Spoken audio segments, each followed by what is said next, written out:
সবাইকে স্বাগতম আমার আজকের এই ভিডিওতে। আমি লিটন দাস আছি আপনাদের সাথে এবং অসংখ্য ধন্যবাদ যারা আমার প্রতিটি ভিডিও দেখে দেবেন এবং আমার চ্যানেলের সাথেই আছেন।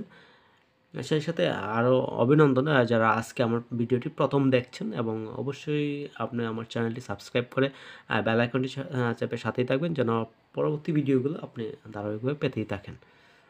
প্রিয় ভিউয়ার্স, আমি আজকে একটা বিষয় নিয়ে কথা বলবো। এর পূর্বতন ভিডিওতে আমি মিউটেশন পর্যন্ত কথা বলেছিলাম, অনেকে ভূমি উন্নয়ন কর এবং অন্যান্য যে বিষয়গুলো বাকি ছিল সেগুলো নিয়ে আলোচনা করার জন্য বারবার করছেন। আমি সেই বিষয়গুলো নিয়ে আজকে কথা বলছি। তো প্রত্যেকবারের মতো আমরা ব্রাউজার ওপেন করে এবং প্রশাসনিক ইয়েতে আমরা চলে যাব। আমি আর আজকে কোনো বিস্তারিত করছি না, লগ ইন করে নেব। লগ ইন করার পরে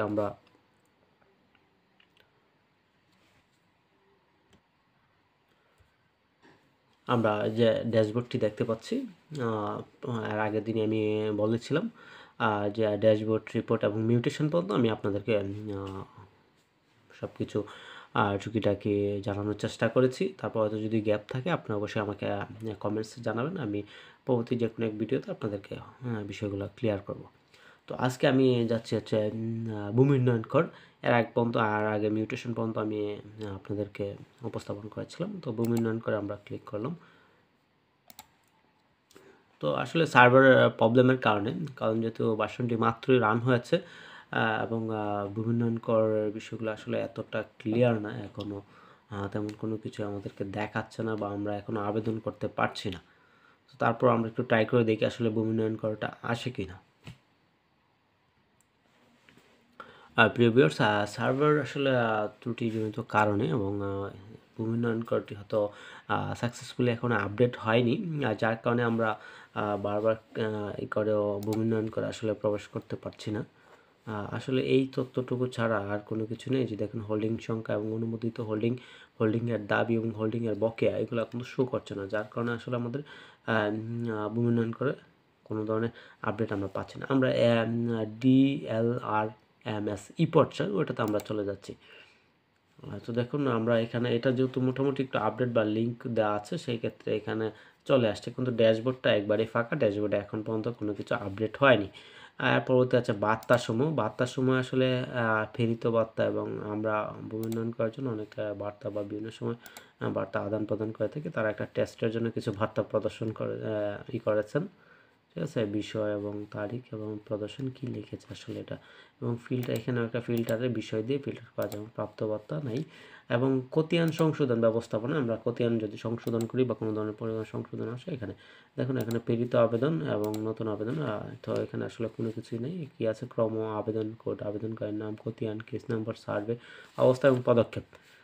তো যেহেতু এখানে কোনো কিছুই আমাদের আর নেই দেখানোর মতো, তো আমরা আবার পরবর্তীতে এখানে আসলে একটা জিনিস ব্যাক করে যেতে হয়, যেহেতু সার্ভারটা এখনও ওইভাবে না।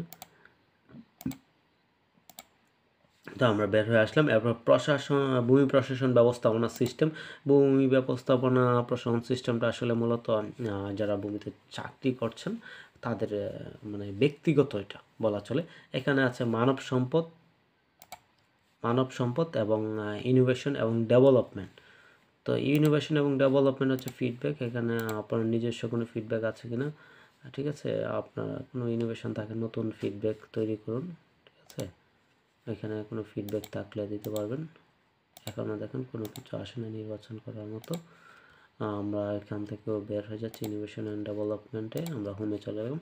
এখানে মানব সম্পদ হচ্ছে অর্গানোগ্রাম, মানে ওই অফিসের, আমি একটু দেখাচ্ছি না, আমি একটু বলে দিচ্ছি আপনাদেরকে। অর্গানোগ্রামটা হচ্ছে এখানে আসলে অফিস প্রধানকে এবং ওনার আন্ডারে কতজন আছেন বা কে কে আছেন এই ধাপগুলো, ঠিক আছে, এবং প্রোফাইল, যিনি অর্থাৎ আইডিটার মালিক বা যার আইডি, ওনার নোটিফিকেশানগুলো, তথ্যগুলো এখানে আছে। এবং নোটিফিকেশান হচ্ছে ওনাকে যদি কোনো ধরনের ট্যাক্স দিয়ে থাকে তাহলে সেটা এখানে শো করবে। ঠিক আছে, তো আমি আর আপনাদেরকে ভিতরে না নিচ্ছি।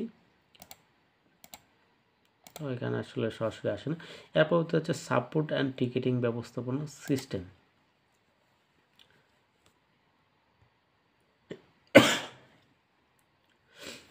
তো এখানে দেখুন মানে ওটাও ব্যক্তিগতই, যে কোনো ধরনের চেঞ্জ আসলে ইনভিটেশন রিপোর্ট, এখানে নাম, আইডি, ঠিক আছে, এগুলো তো পরবর্তীতে কোন জায়গায় আছে অ্যাড্রেসটা, ঠিক আছে, আমি এগুলো থেকে ব্যাক করে যাচ্ছি। অ্যাপ হচ্ছে এলজিএস ড্যাশবোর্ড। এলজিএস ড্যাশবোর্ডটা মূলত এখনও আমরা আসলে তেমন কোনো কিছু দেখছি না। এলজিএস এর ড্যাশবোর্ডটা মূলত চলে যাচ্ছে সরাসরি মিউটেশনে। এখন জানি না আসলে ওটাতে কোনো পরিবর্তন বা নতুন কোনো কিছু আসবে কিনা, কিন্তু ওনারা লিঙ্ক করে দিয়েছেন মিউটেশনের সাথে, তো যার কারণে সরাসরি সেম আমরা মিউটেশনের মতোই যে মিউটেশনে যখন দেখেছিলাম যে বিষয়গুলো ছিল সবগুলো এখানে। এখানে রিপোর্টটা আবার শো করে না, এটা এখনও আনসাকসেসফুল বলা চলে। এখানে কোনো কিছু হয়তো লিঙ্ক করেনি অথবা কোনো রিপোর্ট এখানে এখন আপডেট করতে পারেনি। মিউটেশনের আবেদন সমূহ সেম আগের মতো আপনাদেরকে যেটা দেখিয়েছিলাম পূর্বতন ভিডিওতে, ঠিক আছে।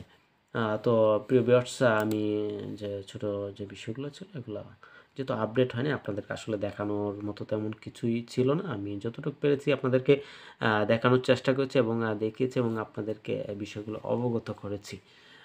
তো একটু আমি বলে নিই, এখন যে ভার্সনটাতে এটাতে আসলে এসএলএনসের দুইটা প্রস্তাব, ফার্স্ট অর্ডার এবং সেকেন্ড অর্ডারের মধ্যে দুইটি উনি 24 ঘন্টা সময় পাবেন এবং ইউনিয়ন ভূমি সহকারী উনি প্রস্তাব করার জন্য করার পরবর্তীতে উনি সেকেন্ড অর্ডারের জন্য অটোমেটিক হয়ে যায় 24 ঘন্টা কোনো অ্যাকশন না নেন, এবং যদি কোনো কাজ থাকে তাহলে শুধু সার্ভেয়ার সাহেব কাজ করতে পারবেন, অন্যথায় ওনার কোনো কাজ নেই মিউটেশনে।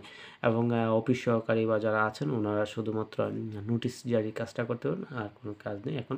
অর্থাৎ ইউনিয়ন ভূমি সহকারী কর্মকর্তা থেকে সরাসরি এসিলেন মহোদয়ের কাজই এটাতে সীমাবদ্ধ।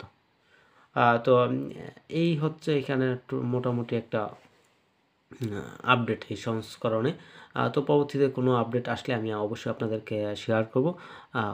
আর এই পর্যন্ত সাথেই থাকবেন এবং পরবর্তী ভিডিওতে অবশ্যই আমার সাথে যুক্ত হবেন। এবং আমি একটা করি, আপনার আপডেট পেতে অবশ্যই বেল আইকনটি চেপে থাকবেন এবং শেয়ার করে দেবেন যেন আপনার পাশাপাশি যারা আছেন ওনারা যেন ভিডিওটি দেখতে পারে এবং ওনারা উপকৃত হয় এবং আমিও যেন উপকৃত হই। অবশ্যই আপনারা আমার সাথেই থাকবেন। এই পর্যন্তই আজ, ধন্যবাদ।